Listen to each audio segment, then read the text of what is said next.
Welcome back into Hitting Hard with Jon Chuckery here on Locked On Sports Atlanta. Head to youtube.com, put Locked On Sports Atlanta in the search browser. Leave us a comment there. Free and available also on all of your favorite podcast platforms, including Spotify and Odyssey.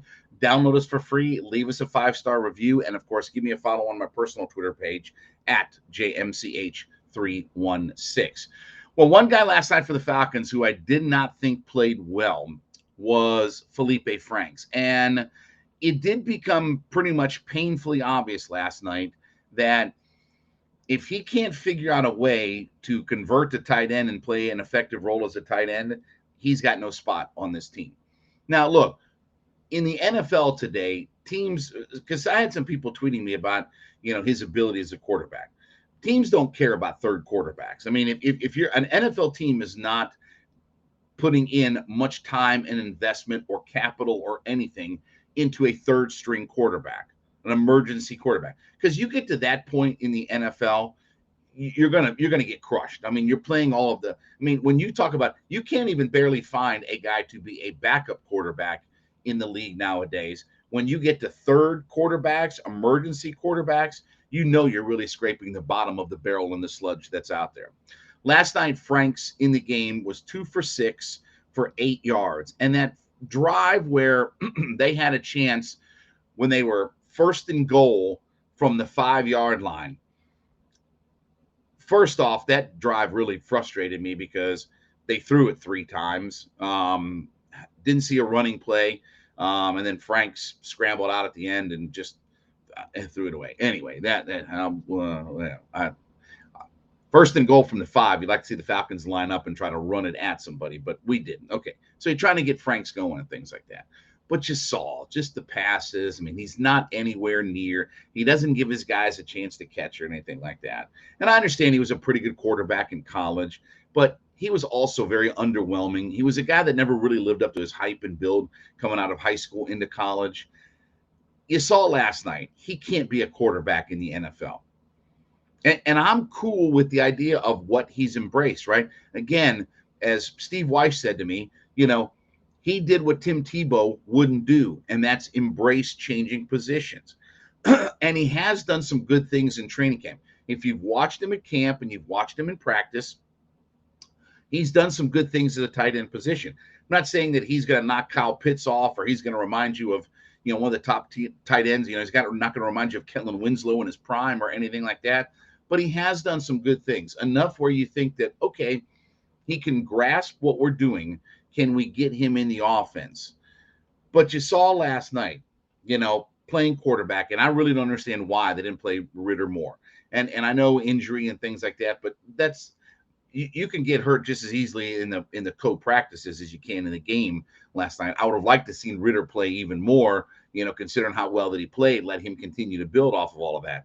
But where I thought Franks was pretty much, close to being pretty well set on making the 53-man roster, I'm not as convinced right now that he's going to be a part of all of it. And he's probably going to have to show some more pass-catching ability. Because certainly you're not going to line him up on the outside and let him be a blocking tight end. You did see his running ability last night, But again, you don't want your quarterbacks tucking it and running it and doing all that kind of crazy stuff, because you ain't going to be a quarterback for very long in this league if your idea is to tuck it and run it. I don't care how big you are, how physical, how tough you are. This is not a league where you're going to survive very long by just putting the ball under your arm and just taking off like you're a fullback out there. So whereas I thought that Franks, earlier on was pretty much a lock, now I wonder about whether or not when you start having to get down to 53 guys, is he a guy that's going to make this roster, or is he going to be another practice squad player? Now, we'll talk more about this here in just a minute. But first, let me talk about my folks over at BetOnline. BetOnline.net is your handiest, easiest website source to get all of your sports wagering information. Look, football season is cranked up, full go. We're headed toward final preseason week. We're headed toward the regular season. Guess what else we have this weekend? We've got college foosball coming up this weekend.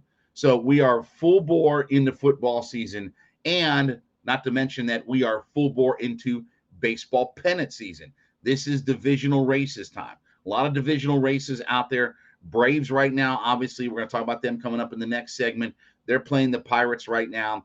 A lot of great things to bet on. BetOnline.net is your number one source for your e-betting sports, scores, sports wagering information, podcasts. Everything is right there on your mobile device. BetOnline.net. Check them out today. Head over there. BetOnline.net is where the game starts. So, look, do I want to see Franks at quarterback in the third preseason game? No. And I'll tell you why. Because he ain't going to make the team off of anything that he's going to do at quarterback. And I also understand they don't have any other options. They decided not to bring another quarterback into the fold. So you've got Mariota, Ritter, and Franks. So probably out of necessity, he's going to have to play in that third preseason game, especially if you decide not to put Mariota in, which I could absolutely see them not playing Mariota, and you give Desmond Ritter a whole bunch of time, then you mop up with Franks. This is where I'd like to have had one more arm in camp, because I need to see Franks running with Ritter and that group of number twos and see if he can actually be a tight end. Can you get him involved in the passing game? Can you dial up a play where he can help you, make a catch or be a part of the offense? And we saw some of that, being up at training camp, saw some of that, saw some of him in the mix. I thought they tried to get him involved in the first game offensively. And maybe part of that was knowing that he was going to play quarterback last night, that they didn't get him really involved in the offense. But he's going to be one of those guys that is going to be right on the border as to whether or not he's going to make the 53-man roster. And again, remember, when you head to the practice squad, you can be poached. I don't know how much value that Feleipe Franks really has, but he didn't do himself a whole lot of favors last night in playing quarterback out there. So the Jacksonville game on Saturday, I know he's probably going to have to play some quarterback, but I really hope that they try to get some focus on him in the offense. And I'm not saying you got to feature him and he's a number one tight end or anything like that, but I want to see them dial up some plays. If you're going to take up a roster spot, if you're going to be on the 53-man roster spot, and this is where I go back to the godfather of coaching for me, Bill Parcells, that you can't just give away roster spots. If I can improve my 53rd player, I go out and I improve my 53rd player. I improve my roster constantly out there. Something tells me that when all is said and done, that the numbers, the way they're going to work out, with Frisker making a couple catches last night, Parker Hesse's your number 2 tight end, Pitts is your number 1 tight end, I think we're going to end up seeing Feleipe Franks heading to the practice squad, which is not a bad thing. You know that you have him there, and I don't know, again, that a team is necessarily going to grab him, but I want to see him in this final preseason game try to get into the flow of the offense a little bit. Give him a couple of opportunities in the pass-catching game and see if he can do any of that. Because if he can't, then he's going to be a practice squad player at best. All right, when we come back, Jake Odorizzi get another start. He pitched well last night. How much borrowed time is he on? We'll talk about that next. Hitting Hard with Jon Chuckery, Locked on Sports Atlanta.